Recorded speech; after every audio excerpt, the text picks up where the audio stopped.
Hello students, welcome to this computer class. In this class, I am going to discuss about the chapter 5, part 2 from the data types. You can enter three types of data in an Excel cell. First is number, a valid combination of digits, an optional decimal point, and an optional plus or minus sign. Next is text, a string of permissible character. Next is formula, a valid expression including operators and or functions yielding either a number or text. Next is entering data into a cell. Data is entered simply by selecting a cell, typing in it and then pressing the enter key. As you type, the data is filled in formula bar and it is the active cell at that same time. The formula bar is located just below the ribbon which displays the data or formula stored in the active cell. It can be used to enter or edit data or formula in a cell. So, here this is the formula bar. Three small buttons appear to the left of the formula bar as soon as you start typing in a cell. These buttons are, first is this button which is cancel.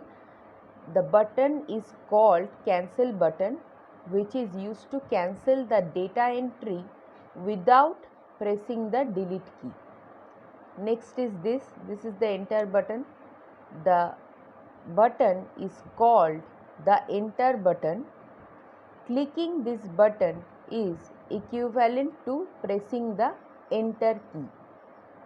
Next is this FX button. This button is called insert function button. The use of this button will be discussed in higher classes. Next, moving around the spreadsheet. To move the cell below the active cell, press enter key from the keyboard.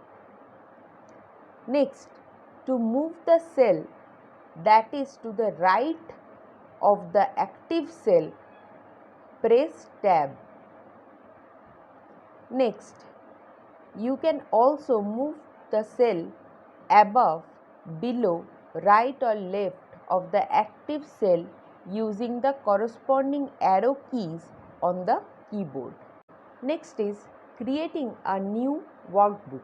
An Excel 2013 workbook is a file on a computer storage device.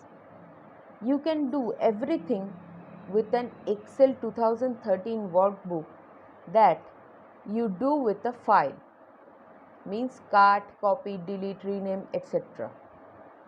To create a new Excel 2013 workbook, the steps are: first, click the File tab.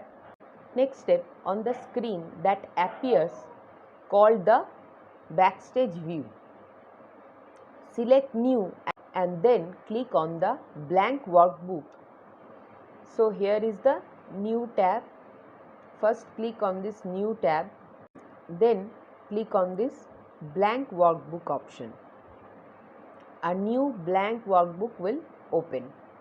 Next, saving a workbook. To save the current workbook, click the File tab.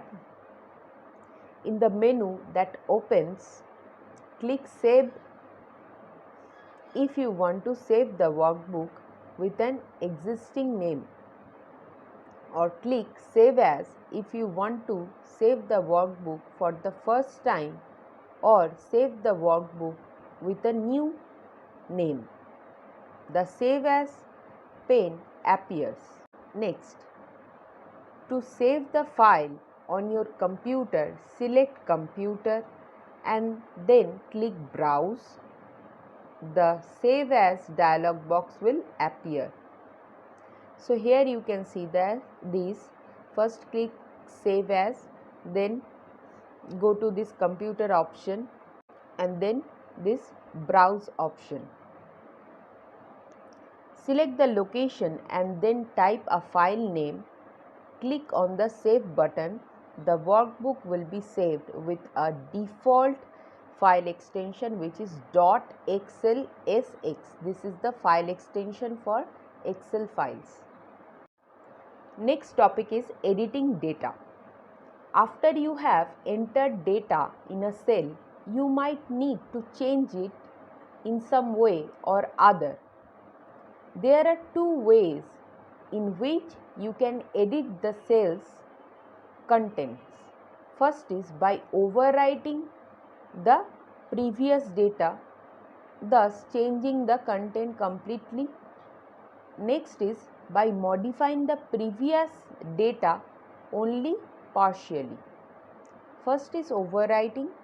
Sometimes you may wish to replace the content of a cell completely with a new content. This can be done by writing over the existing text. To overwrite cell content, just select the cell and type the new content. Press the enter key on the keyboard or click enter button on the formula bar. So that's all for today's class. In the next class, I will discuss about the new topic. Thank you.